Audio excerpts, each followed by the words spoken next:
Estamos en el día jueves 30 de abril de 2020, estamos cerrando este cuarto mes de este año que está siendo marcado por la irregularidad generada por una emergencia de carácter sanitario, la emergencia generada por el coronavirus. Hoy vamos a hablar de diferentes temas que tienen que ver con la economía, que tienen que ver con la relación entre el Ejecutivo y la empresa privada, y lo vamos a hacer con alguien que tiene mucha trayectoria en las gremiales empresariales de El Salvador, pero vamos a comenzar poniendo algunos hechos en contexto y luego les presentamos a nuestro invitado.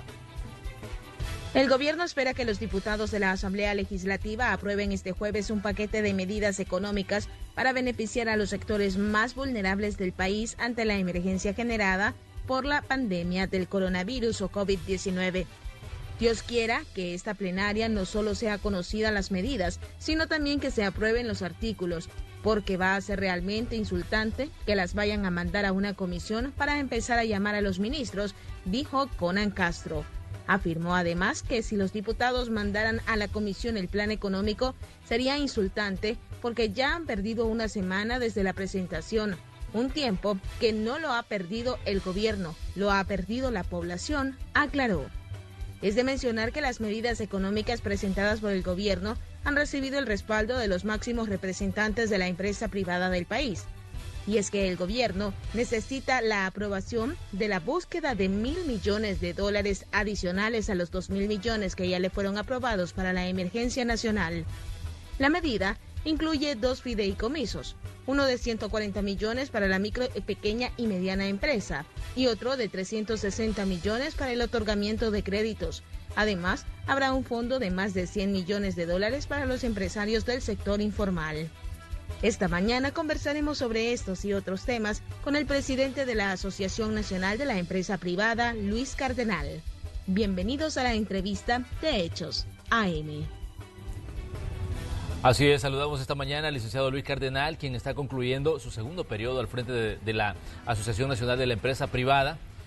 Recordemos que ha habido un relevo ya en la Junta Directiva de ANEP, y el licenciado Cardenal pues ha concluido pues su segundo periodo. Son 4 años que ha estado al frente de ANEP. Correcto. Usted, don Luis, buenos días, bienvenido. Buenos días, un gusto estar por acá y un saludo a los estimados televidentes, esperando que gocen de plena salud. Bueno, qué gusto, Sí. qué gusto poder conversar con usted sobre situaciones que tienen que ver, digamos, con la economía del país. Se está hablando mucho de cómo se va a empezar esa reactivación de la actividad económica, y sabemos que ustedes como gremiales empresariales pues tienen mucho que decir. De hecho, a usted lo vimos cuando estuvo en la presentación del plan de reactivación junto a funcionarios del gobierno, ¿no?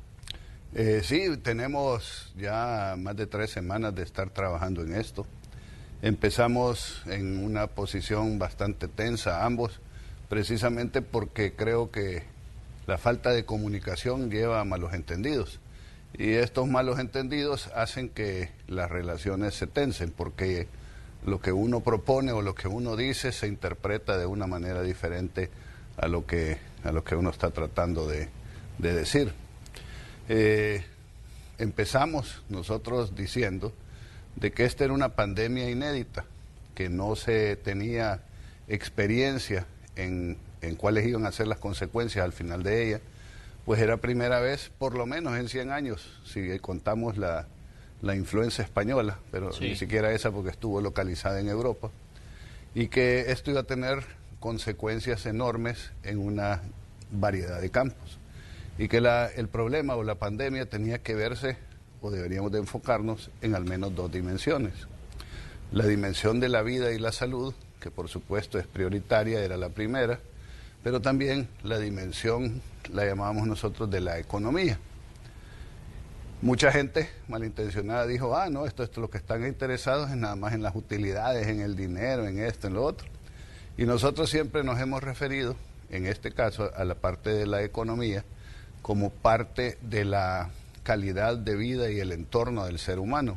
O sea, tiene que ver con la dignidad de cómo ganarse sus recursos, tiene que ver con la capacidad de sostenerse él y su familia dignamente, tiene que ver con los índices de pobreza, de hambre, con la posibilidad de que se extiendan otro tipo de epidemias, que quizás no es una pandemia, claro, pero aquí tenemos influencia, H1N1, chikungunya, enfermedades estomacales, etcétera, todos los años, que se llevan a una gran cantidad de víctimas.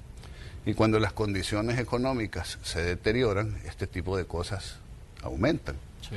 Igualmente, se ha señalado, aunque no es quizás el factor más determinante, pero sí es uno de los factores, el hecho de que cuando hay una situación económica difícil, la tendencia al alza de la delincuencia, de la violencia, inclusive del incremento de homicidios, es una realidad. Y por último, también decíamos nosotros que esto puede tener consecuencias, porque se ha visto en otros países, en la paz social, en cómo se comportan los individuos desesperados cuando salen a las calles y se ven sumados aprovechados por grupos como los que tenemos nosotros con las pandillas, que generan un desorden social increíble, saquean lugares, queman camiones, etcétera.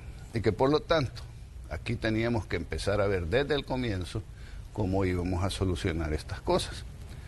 Estábamos quizás 1 o 2 meses por atrás de lo que estaba sucediendo en otros países y que por lo tanto teníamos un poco de tiempo para ir aprendiendo de las experiencias de otros lados y ver cómo tomábamos las mejores decisiones.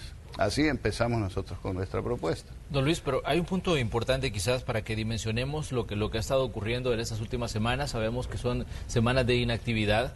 Ustedes ya han cuantificado, como gremiales empresariales, sabemos que ANEP tiene contacto con toda la mayoría de sectores empresariales del país. ¿Han cuantificado, digamos, el daño que se hizo a la economía o el impacto que ha tenido El Salvador en su economía a raíz de esta emergencia sanitaria?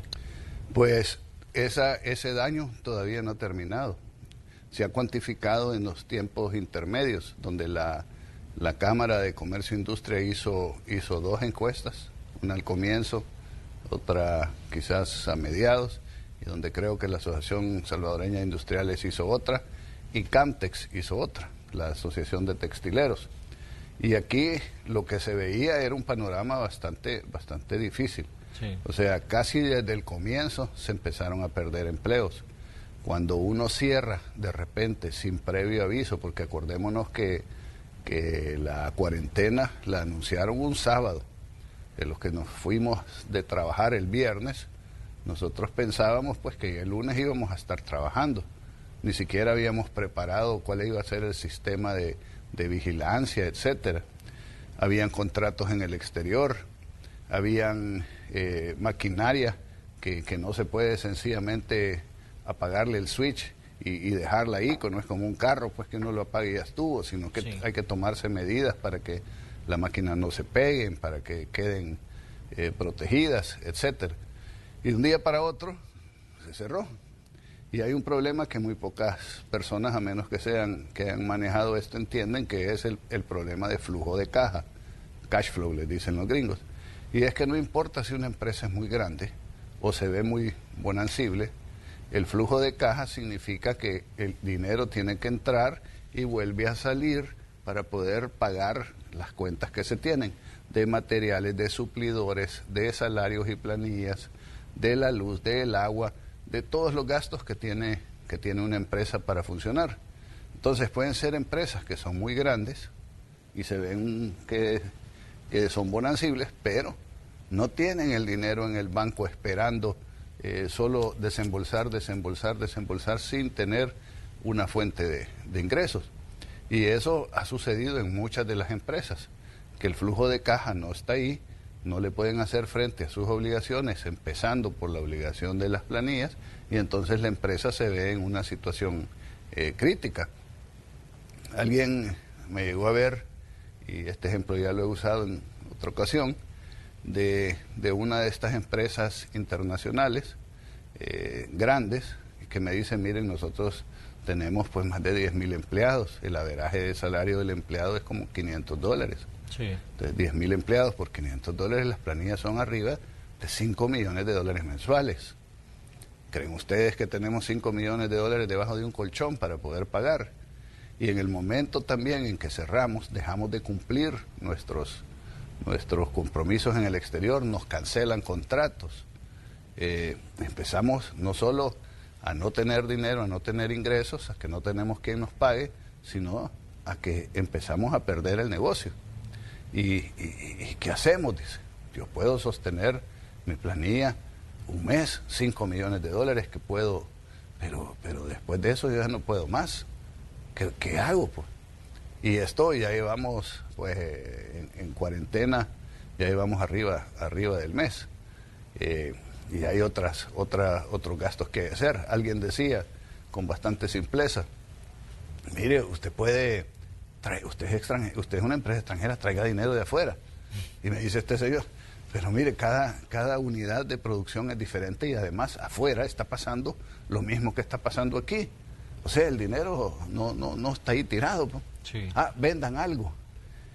Y dice, bueno, ¿y qué voy a vender? Voy a vender mi maquinaria. Entonces después, ¿cómo puedo empezar a trabajar si acaso hay oportunidad de revivir o resurgir? Y suponiendo que yo quisiera venderlas, todo el mundo está cerrado, ¿quién me la va a comprar? Entonces estoy en una situación donde no puedo hacer nada. Estoy hablando de una empresa grande, pero hablemos de un salón de belleza. Exactamente, se decía hablemos de una señora que tiene 5 empleadas en su salón. Exactamente, se decía de que la micro y la pequeña empresa es como la más damnificada en medio de todo lo que está ocurriendo y que es ahí donde se puede ver, digamos, el impacto más grande a nivel económico. De hecho, aquí se había manejado que es la micro y la pequeña empresa una de las mayores generadoras de empleo en El Salvador y que estos resultados o estas situaciones, digamos, de lo que está ocurriendo se van a ver cuando ya se dé una activación de la economía, porque algunos microempresarios dicen, mire, no queda de otra que cerrar. Sí, y eso es lo que ha sucedido y eso es lo que señalaban las encuestas. Decían, miren, ahorita en este momento ya hay un aproximado de 25% de empresas que ya no van a volver a abrir. Y nos empezamos realmente a preocupar cuánta gente significa esto. Si de nuestros asociados en nuestras gremiales, la grandísima mayoría son medianos, pequeños y microempresarios. Y por eso es que todas nuestras propuestas fueron concentradas para ayudar a los más vulnerables, a los más débiles, a los que más necesitan el apoyo en estos momentos de crisis. Entendemos también de que de muchas de estas microempresas dependen varias familias, o sea que se multiplica el número de personas que dependen de una empresa y que las familias que dependen de esa empresa también están en situación de vulnerabilidad. Entonces, ahí surgen las primeras inquietudes. Nuestra primera propuesta fue de que se pagaran los salarios de todos aquellos que quedaban sin trabajo o sin ingresos, que lo pagara el Seguro Social, porque para eso fue creado. En momentos en los cuales, digamos, la gente quedaba incapacitada por un decreto que decía que uno no podía ir a trabajar. Entendíamos de que el Seguro Social no tenía la capacidad económica para poder sostener semejante carga financiera. Claro. Entonces lo que propusimos, y esta era nuestra propuesta inicial, era que sacáramos un préstamo puente a largo plazo. En ese momento todavía no había habido, digamos, grandes demandas de recursos, pero que sacáramos unos 140, 200 millones de dólares, se los inyectáramos al Seguro Social y nosotros, los empleadores, nos comprometíamos a pagar ese préstamo para que no le costara al Estado, para que no subiera, digamos, el endeudamiento del país con responsabilidad de pagarse a través de nuevos impuestos, sino que esto lo íbamos a pagar nosotros a través de asumir un incremento a la cuota patronal. ¿Que esto era un sacrificio? Sí, era un sacrificio, es un sacrificio porque no es algo que digamos, las empresas están ahorita en condiciones de incrementar sus costos, pero era un sacrificio solidario por nuestros colaboradores y nosotros ahí se le iba a pagar el salario a quienes no tenían ingresos, quienes estaban trabajando tenían tenían ingresos. Don Luis, hay un punto que me gustaría que hiciéramos énfasis. Ustedes anunciaban, junto con los representantes del gobierno, vimos ahí a la ministra de Economía, vimos en este caso al ministro de Hacienda, vimos al secretario jurídico, al secretario privado, que estaba en la conferencia en la que ustedes estuvieron como sectores empresariales, hablando de esto. Y, bueno, uno de los puntos principales era cuánto va a costar, digamos, ese plan de recuperación económica. El gobierno en una primera instancia dijo son 2.000 millones de dólares. Luego se dijo, bueno, hay que sumar 1.000 millones más, se hablaba de 3.000 millones. ¿Qué incertidumbre o cómo toman ustedes la reacción que se da entre los poderes del Estado, en este caso el legislativo y el ejecutivo, cuando se habla de cifras y de pronto se genera, digamos, este debate un debate que se vuelve hasta cierto punto intenso y cada uno asegura pues tener la dosis necesaria de razón en cuanto a lo que se está proponiendo. Digamos, ustedes están en medio de esta situación y en medio de las decisiones que se puedan tomar entre el Ejecutivo y el Legislativo en este caso. Pero digamos, ¿cómo impacta la situación que se da ese debate que hasta cierto punto es desgastante, digamos, cuando se habla de temas como la reactivación de la economía? Pues lo primero que hicimos fue un llamado a la sensatez, a la cordura, a la paciencia, a la apertura de escuchar los argumentos de los otros sectores y al respeto irrestricto al Estado de Derecho y la democracia. Porque nos ha costado demasiado el venir ordenando nuestra sociedad de manera tal que se vaya buscando el fortalecimiento de las instituciones como para que en un momento de crisis todo se derrumbe y se venga abajo. Nosotros siempre hemos hecho un llamado a que cada poder tiene su ámbito de acción, tiene su responsabilidad y debe de actuar conforme a ese ámbito de acción, y los demás poderes tienen que respetar al poder cuando está actuando en la responsabilidad que le corresponde. Así las cosas, hicimos y continuamos haciendo un llamado para que los tres poderes del Estado encuentren entendimientos y puedan trabajar de la mano. Entendamos una cosa, Manuel, de que una crisis como esta requiere de trabajo conjunto de todos los sectores de la sociedad que puedan contribuir a resolverlo, de todos. Porque si uno jala la carreta para un lado y otro para el otro, ahí nos quedamos estancados y ahí nos agarra la tormenta y que esta ha sido la constante en El Salvador, ¿no? Por el eso, hecho de que cada uno tira para su lado y cada uno asegura tener la dosis de razón necesaria para hacer valer sus argumentos, ¿no? Correcto, y por eso es que aquí tenemos que ser muy sensatos, tenemos que actuar más desapasionadamente y más cerebralmente, tenemos que analizar las cosas, digamos, con la frialdad que se necesita para tomar las mejores decisiones. Entonces, aquí, hemos tratado de propiciar algunas reuniones entre los poderes del Estado para que conversen entre ellos y se pongan de acuerdo, o por lo menos se respeten cada quien en las atribuciones que se tienen, porque el Ejecutivo no la tiene fácil en estos momentos. Y cuando usted mencionaba lo de los 2.000 millones, acordémonos que cuando dice, ahí viene la pandemia, es casi como cuando decía, ahí viene el lobo, pero no es lo mismo verla venir que tenerla encima. Y los cálculos que se empezaron a hacer, digamos, no se visualizaron que iban a ser mucho más allá de lo que se pensó al comienzo. Y le doy ejemplos. Estados Unidos nunca pensó que la pandemia le iba a costar 25 millones de desempleados y que son trillones de dólares los que está invirtiendo para ver si ahora en estas semanas que vienen logra volver a encender su economía. Estamos hablando de la economía más grande y poderosa del mundo, la más rica. Pues aquí se empezó a decir de que el Estado iba a dejar de percibir 300 millones de dólares, pero a la hora que se empiezan a sumar y a ver las realidades, nos damos cuenta que el déficit va a ser muchísimo mayor. Se pensaron que iban a haber un X número de desempleados y ahora se ha multiplicado por X, por 5, por 6 o por 7, ¿verdad? Entonces, esa situación, en CAE hizo un pronóstico el Banco Mundial de que iba a haber una caída del PIB de más o menos 2%, decían en un inicio. Hoy el último estudio que hizo en CAE señala que la caída puede ser del 13 al 15 o hasta el 18%, que estamos hablando de que si tenemos un PIB de 20 y pico de mil millones, 26.000, 27.000 millones, la caída que se está señalando es que vamos a tener una caída de 5.000 o de 6.000 millones en el PIB. Entonces, ¿cómo se compensa eso? Pues, en los estudios y análisis que hicimos, vimos que los países, todos a nivel mundial, o ocupaban ahorros, los que tenían, o utilizaban reservas, los que tenían reservas, que eran muy pocos, o imprimían dinero, los que tenían capacidad de imprimir, sí, o sacaban préstamos. Y de repente los países como El Salvador, no tenemos reservas, no tenemos ahorros, no podemos imprimir dinero. No política monetaria. Entonces lo que nos queda es ¿qué? Deuda.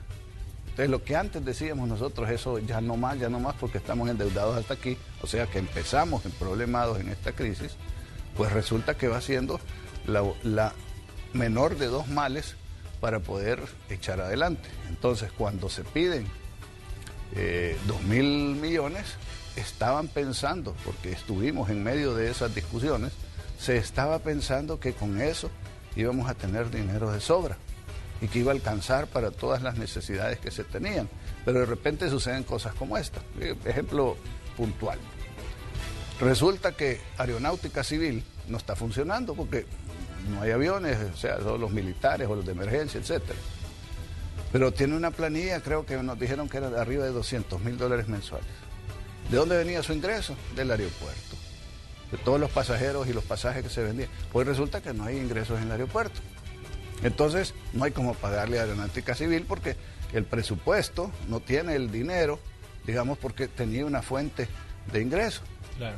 Nos vamos a CEPA, con el mismo aeropuerto, que tiene contratos internacionales, que tiene préstamos que tiene que pagar y que le están exigiendo que los pague. Y no tiene ingresos porque el aeropuerto está cerrado. Vámonos a ANDA.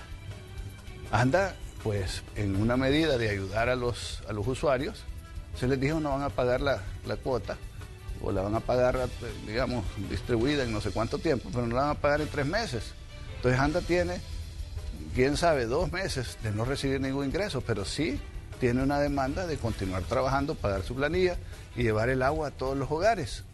Entonces, todas esas cosas quizás en un primer momento no se pensaron, solo se pensó en el déficit de lo que iba a dejar de ingresarle a través de los impuestos al Estado y que al decrecer la actividad económica, pues los ingresos que se iban a tener presupuestados, pues iban a bajar.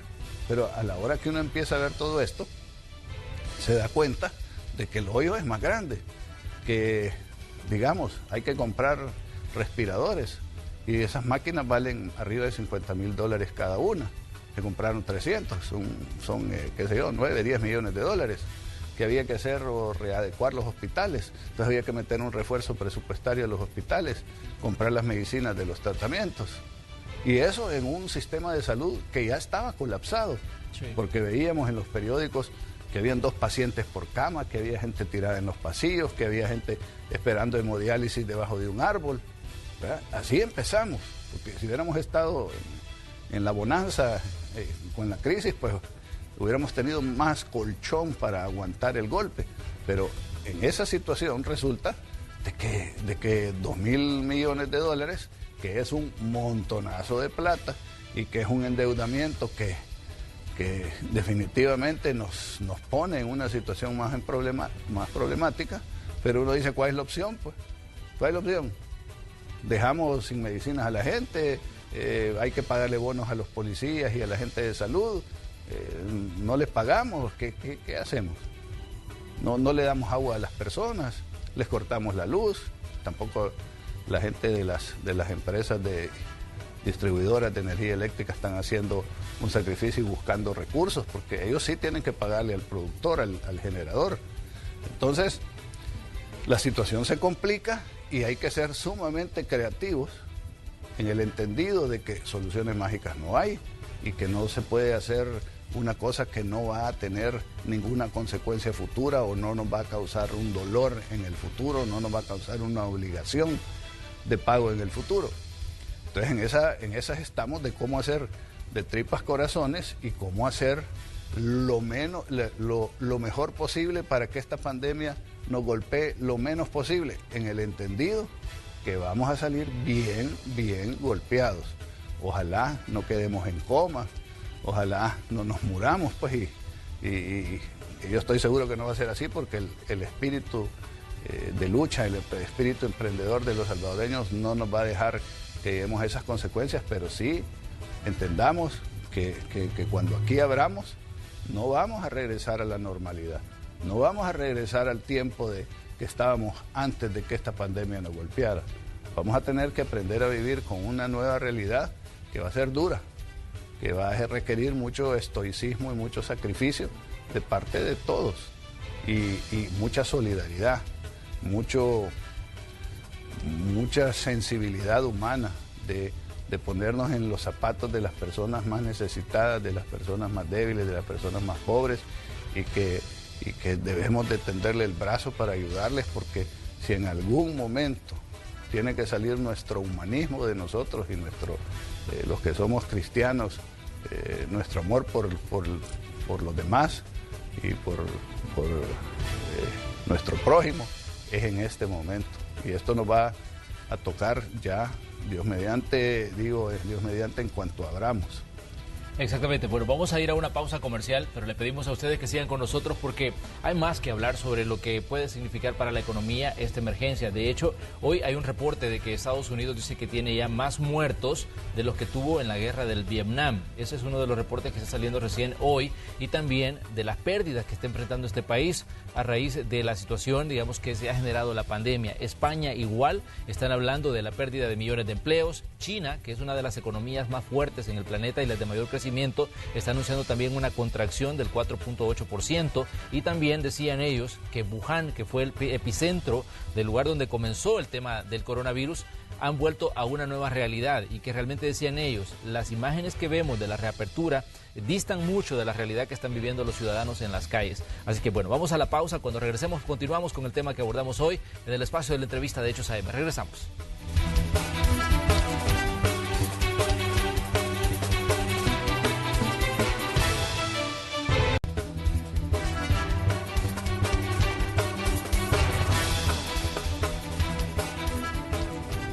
Soy a las 7 de la mañana con 7 minutos, estamos en el espacio de la entrevista de Hechos AM. Hoy conversamos con el licenciado Luis Cardenal, empresario, quien recientemente ha concluido su trabajo al frente de la Asociación Nacional de la Empresa Privada, y hoy hablamos de lo que está ocurriendo con la economía, la dinámica que se puede seguir en medio de la emergencia generada por el COVID-19, por el coronavirus, que tiene en alerta al mundo y tiene a las economías en serios problemas en este 2020.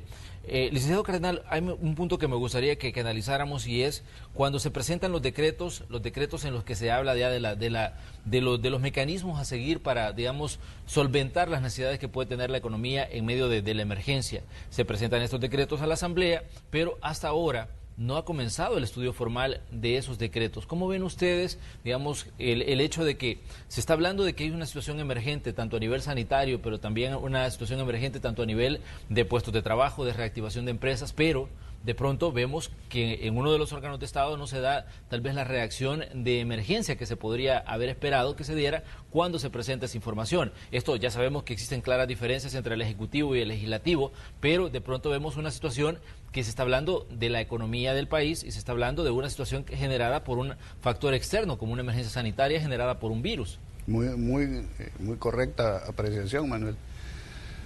Estos son los problemas de los que hablábamos anteriormente, que cuando hay enfrentamientos, cuando hay disputas apasionadas, cuando hay diferencias de intereses tan grandes y todo, entre personas que tienen, o no personas, digamos, llamémoslos instituciones que tienen que trabajar de la mano para que las cosas funcionen, entonces cuando necesitamos que esas cosas, que esas decisiones o que esas acciones fluyan rápidamente, nos topamos con este tipo de trabones. Nosotros trabajamos, repito, intensamente por 3 semanas. Yo no salí a ningún lado dando declaraciones para no poner en riesgo las negociaciones. Nos dedicamos a trabajar, a proponer. Si una cosa no funcionaba, buscábamos otra. Si una propuesta no caminaba, buscábamos otra. Si habían diferencias de opiniones y la cosa se ponía tensa, respirábamos profundo, hasta que al final salimos con algo que, repito, no es mágico, no le resuelve todo a todos, pero ayuda a paliar un poco la crisis, especialmente enfocado a aquellos que son más débiles, más pobres, más necesitados y más vulnerables. Porque en estas propuestas que se han hecho, ustedes las pueden analizar, no hay nada dirigido a un sector o dirigido a una empresa en particular o una ganga o un favor o un privilegio, nada. Todo está enfocado a ayudar a la micro, a la pequeña y a la mediana empresa que se encuentra en este momento en esta crisis. Entonces, claro, hay urgencia, y vamos a ocupar uno de los ejemplos. una de nuestras preocupaciones principales son nuestros colaboradores, los trabajadores que se han quedado sin ingreso. O sea, que ahora este día 30 pueda ser que lleguen y digan, miren, ya no hay empresa, o ya no le podemos pagar, o este fue su último sueldo, o mire, usted de aquí en adelante está desempleado y ya se gastó su dinero. ¿Qué va a hacer esa gente? Nosotros no nos hemos olvidado de ellos y hemos estado trabajando para ellos.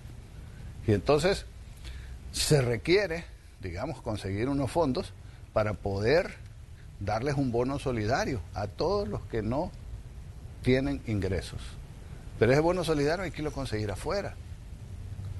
Y para irlo a conseguir afuera no es ir a decir, dame. No, hay que hacer un proceso y hay que hacer...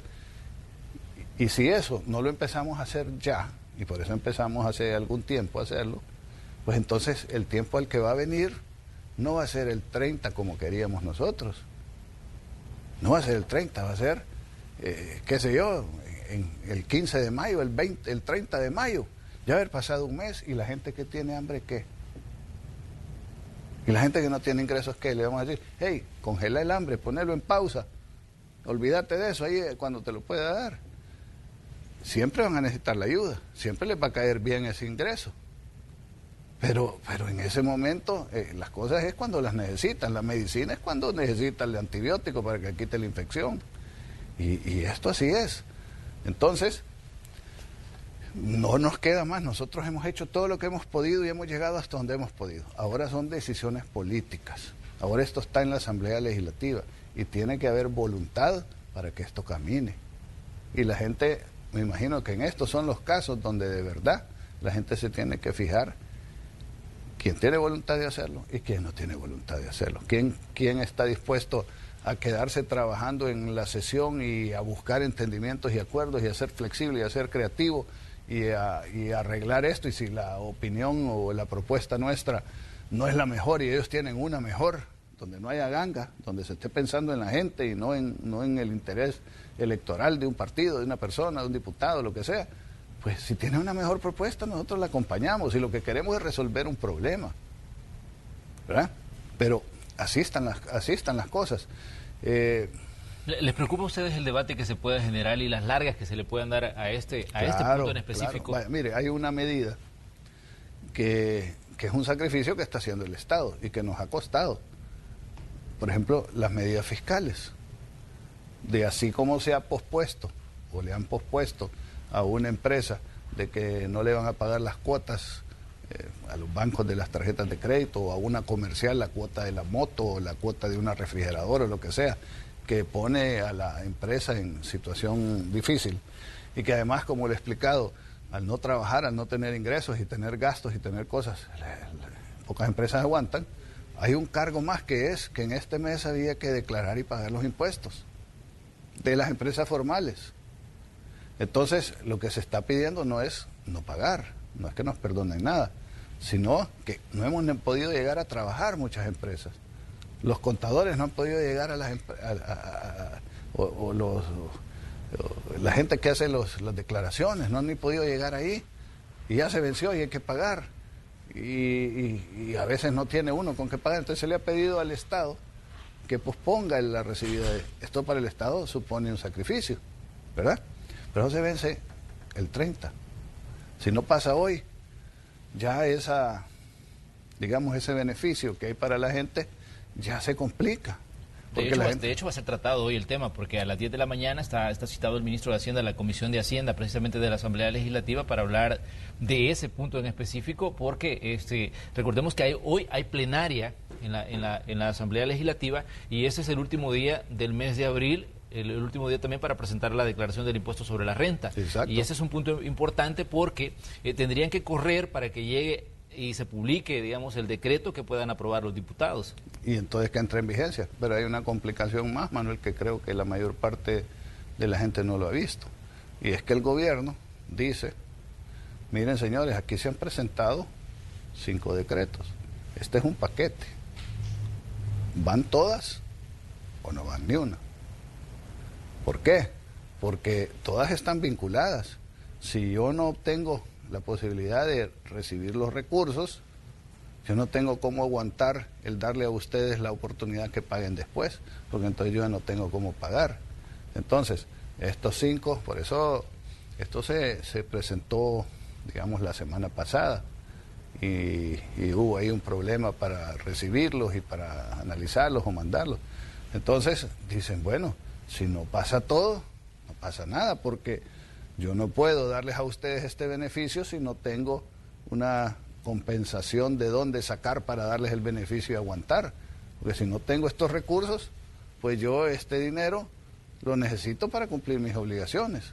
Entonces, ahora tenemos una discusión de un paquete económico. Pero ¿cómo ven ustedes, licenciado Cardenal, el hecho de que, primero, algunos partidos hablaban, es necesario que se reactive la economía, es necesario que demos los pasos para ver cómo se va a activar la economía, pero de pronto llega todo el paquete que ya había sido acordado entre el gobierno, entre ejecutivo y empresa privada, pero el entusiasmo por abrir la economía como que se diluye hasta cierto punto y ya no se habla con la misma emoción que se había dicho al principio? Es que esa es la tristeza, Manuel, esa es la tristeza, que se pierden de vista los objetivos. Nuestro objetivo es paliar un poco el daño en la economía y ayudar solidariamente a los más débiles, a los más pobres, a los más necesitados. Ese es nuestro objetivo lo tenemos claro. Y para eso hay que hacer ciertas cosas que van a incluir sacrificios para nosotros. Pero estamos dispuestos a hacerlos por este objetivo. Pero vaya, muchos de los políticos, y perdónenme si con esto ofendo o molesto a alguien, no son todos, pero algunos, ¿verdad? Hablan, pero no interiorizan lo que dicen. O dicen cosas y no entienden qué es lo que lleva el decir algo. Es bien fácil que yo le diga, Manuel, yo estoy por el pueblo y por el beneficio del pueblo y queremos salvar al pueblo y vamos a rescatar la economía y todo. Suena bonito, la gente está de acuerdo con eso.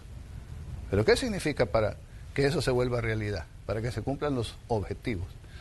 Pues tal vez va a significar trabajar horas extras, tal vez va a significar endeudarnos, tal vez va a significar hipotecar la casa, tal vez va a significar un montón de cosas. Entonces uno tiene que llevar ese pensamiento a la realidad y dar todos los pasos en la cabeza de uno que se llama planificación y ejecución, para que entonces digamos, vaya, este es el trayecto que tengo que recorrer, estas son las cosas que tengo que hacer para conseguir este objetivo. Pero pareciera que no se hace, porque entonces se dice, sí, yo estoy a favor de ayudarle a la mediana y a la microempresa. Sí, pero entonces trabajemos sin parar estos días para que encontremos el acuerdo, para que se puedan tomar las medidas que permitan contar con los recursos que ayuden a estas empresas. Entonces ya eso ya es una realidad. Ahora, hoy, se va a ver de verdad de qué colores son los tamales, como dicen, porque ahí vamos a ver quién está dispuesto a hacer el sacrificio y de trabajar para que esto se discuta a fondo y se apruebe lo que se considere vale la pena aprobarse y que si no vale la pena aprobarse algo, que salga alguna alternativa mejor, pero que no digan, como me ha sucedido a mí en muchos lugares, no, pero es que, y empiezo a oír la retahíla de quejas, es que esto es aquí, que es allá, que aquí, que allá, que ok, está bien, va, ¿qué propones? Y se quedan ahí sin decir nada. Bueno, esto que te estoy diciendo yo da una solución, aunque sea parcial a esto. ¿Tenés una mejor? Porque la critican y dicen, no, a veces no sirve, eso es endeudamiento, eso es no sé qué, eso es no sé cuánto, y lo hacen pedazos. Va, ok, está bien, puede ser que vos tengas razón. ¿Tenés una mejor propuesta? Dala. Y en ese momento de los cubos, bueno, si no tenés propuesta, si no se te ocurre nada, si no, y hay que resolver este problema, y aquí hay algo que ayuda, entonces no lo votés, pues. No lo votés, porque esto es lo único que tenemos. Pero ¿detectan ustedes que hay, digamos, hasta cierto punto, movimiento de intereses electorales en todo lo que está discutiendo de la pandemia? Obvio. Los intereses electorales, especialmente en cuerpos políticos y en partidos políticos, siempre existen. Y en un periodo preelectoral, esos cálculos siempre están presentes. Que si el gobierno hace eso, se gana simpatías, que si no hace eso, entonces la gente lo va a castigar, que si yo me ven apoyando esta cosa, entonces van a votar por mi rostro, o si me ven oponiéndome a esto, no, que si yo digo esto, mis correligionarios me van a apoyar o me van a castigar o me van a abandonar. Todos esos cálculos están ahí y es natural que estén. Pero yo lo que sí creo es que por encima de esos cálculos volvamos al meollo del asunto. O sea, cualquier funcionario público que ha sido electo, yo me imagino que en el momento que dijo yo quiero ser funcionario público, en algún momento debe haber pensado porque yo quiero ayudar, porque yo quiero cambiar las cosas que no están bien, porque yo quiero resolverle el problema a la gente. Yo me imagino, yo estoy aquí porque quiero servir, porque quiero sentirme satisfecho de que yo estoy haciendo algo para cambiar el entorno en el que estoy. Me imagino yo que así debe haber pensado en algún momento. Pero ¿qué sucede? Esa visión como que en el tiempo se va perdiendo. Y entonces ya el propósito no es servir, sino resultar electo. Y se les olvida para qué fueron electos o para qué quieren ser electos. Ah, pero si ya querés ser electo solo para tener un ingresito, para que te llamen señor ministro no sé qué, los ministros no los eligen, pero digamos o señor alcalde o señor diputado, y sentir el ego inflado y no ver cómo se le ayuda a la gente, entonces ahí ya se perdió la razón de ser político. Y esto creo yo que en una crisis debe de llamar a todos a esa reflexión, a volver a los orígenes, a volver a decir, yo me metí en esto porque quiero servir, porque quiero solucionar, porque quiero ayudar. Y ahorita las otras cosas son secundarias, porque si yo no hago lo que tengo que hacer, va a haber gente que se va a morir de hambre, va a haber gente que está desesperada en su casa, que no sabe cómo va a hacer para sostener a su familia, va a haber gente que se puede enfermar y no va a tener medicinas para que los atiendan. Entonces, esa debe ser la prioridad ahorita. Todo lo demás es secundario, aunque uno entiende que siempre va a estar presente, ¿no? Pero, ¿cómo definirían ustedes la relación con el gobierno? Porque hemos visto en ANEP, bueno, usted ha estado 2 periodos en ANEP, sabemos que ese es un periodo de tiempo bastante largo y ha pues tenido relación con los gobiernos que han estado en turno. Y hemos visto, digamos, incluso cuando estaba en la Cámara de Comercio, lo vimos también activo en esta parte de establecer las relaciones, en este caso, con los gobiernos que han estado pues manejando el país. ¿Cómo definiría usted la relación? Porque de pronto vemos que ustedes aparecen en una conferencia de prensa y aparentemente parece que todo fue fácil y que el acuerdo se llegó de inmediato. Tal vez si nos puede dibujar, digamos, cómo se dio ese acuerdo y cómo definiría la relación, en este caso, sector empresarial, gobierno en turno. Bueno, gracias a Dios por haberme permitido vivir los años que he vivido. Digamos, yo he pasado desde la época de lo que se llamaba la dictadura militar, los gobiernos de las juntas, gobierno de Duarte. Ya estaba yo involucrado en esos momentos en actividades de gremiales empresariales, tenía un instituto cívico que se llamaba el CEDEM, el Centro de Estudios Democráticos. Pasamos por el gobierno de Cristiano y la firma de los acuerdos de paz, de Calderón Sol, la reconstrucción, de Paco Flores, de Tony Saca, tuve algunas participaciones ahí, y de ahí entramos a los gobiernos del FMLN, el gobierno del cambio, y cada gobierno ha tenido su particularidad y sus dificultades. Pero en los últimos gobiernos, los gobiernos del FMLN, fueron especialmente difíciles porque tenían una visión diferente a la nuestra. El socialismo, para llamarlo de alguna manera, el socialismo del siglo XXI. Y nosotros creíamos en una economía social de mercado, ¿verdad? Diferencias, y eso genera choques y genera conflictos. Con este gobierno entramos a una etapa completamente nueva, donde muchas cosas no se tienen claras.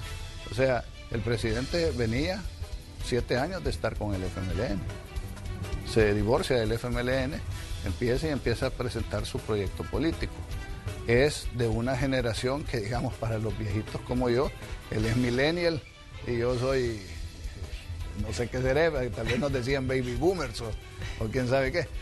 Antes uno leía los periódicos, la manera de informarse y de comunicarse, ahora todo es digital. Pero bueno, hay dificultad en comunicarse y entender, porque podemos estar, digamos, en sintonías diferentes. Pero después también es cómo esas diferencias se resuelven. Este gobierno es hipersensible a las críticas. Este gobierno pareciera que está, digamos, a la defensiva.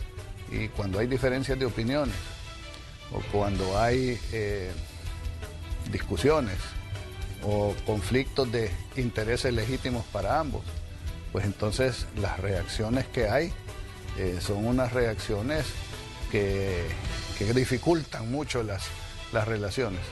En ese momento estábamos cuando empezamos a dialogar. O sea, el momento estaba bien tenso, las relaciones y las comunicaciones no eran las mejores, había dificultad para entendernos, pero sí puedo decir con algún grado de satisfacción que lo que nos motivó es el interés del país, el interés de la gente, el interés de los salvadoreños, de nuestros colaboradores, de la gente que está necesitando que en este momento dejemos atrás todas esas cosas, los egos y todas las demás impedimentos para llegar a entendimientos y que seamos creativos, que seamos constructivos. Y eso se empezó a dar, ¿verdad? Salíamos nosotros, consultábamos, averiguábamos, decíamos, bueno, qué es lo que deberíamos de hacer, se hacían propuestas, a veces se rechazaban, hasta que fuimos encontrando un camino que, como digo, puede no ser perfecto, no va a resolver todo para todos, pero va a ayudar. Y ante la realidad que vivimos, esto es lo mejor que pudimos sacar. Y entonces decimos, bueno, ahora es el momento de continuar y ejecutarlo y seguir trabajando, seguir trabajando. Por ejemplo, nosotros desde el comienzo le mencionaba lo de los protocolos claro, de trabajar sin contagiar, para poder entender esto. El gobierno no nos daba nunca una fecha, nunca nos decía, bueno, ¿y cuánto va a acabar esto? ¿Ahora ya le dio una fecha? Ahora platicando, ya se entendió por ambos de que es importante darle ánimo a la gente, que es importante ver la luz al final del túnel, que es importante conocer cuál es el plan, porque si uno conoce cuál es el plan, uno se puede sumar al plan.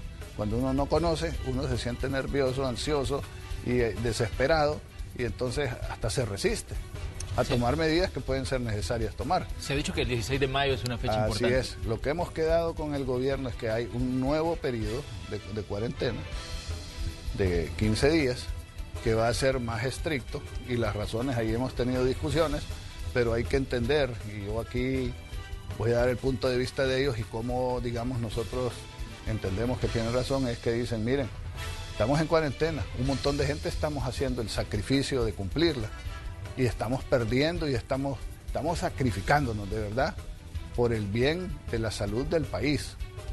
Pero ¿qué sucede? Uno va a la calle y cada día que pasa ve más gente en la calle. Ahí sacaron videos, fotos, y me ha tocado ir a la asamblea y me ha tocado ir a otros lugares por el centro, y uno ve el centro casi con actividad normal. Nos enseñaron fotos de gente tomando en una cervecería, de comprando ropa, de caminando. Entonces dice uno, bueno, y esta cuarentena realmente los que nos estamos sacrificando está sirviendo de algo, porque cada persona que anda por ahí y se contagia puede contagiar a otras 10 o a otras 100 personas, y entonces la cuarentena no sirve de nada. Entonces ellos dicen, miren, hay que poner 15 días más, pero de una cuarentena de verdad, estricta. Oye, decimos nosotros, ya 30 días o 30 y pico de días de estar ahí, si ya estamos como león enjaulado, ya queremos salir, ya no sé qué, y nos vas a poner 15 días más, la diabla.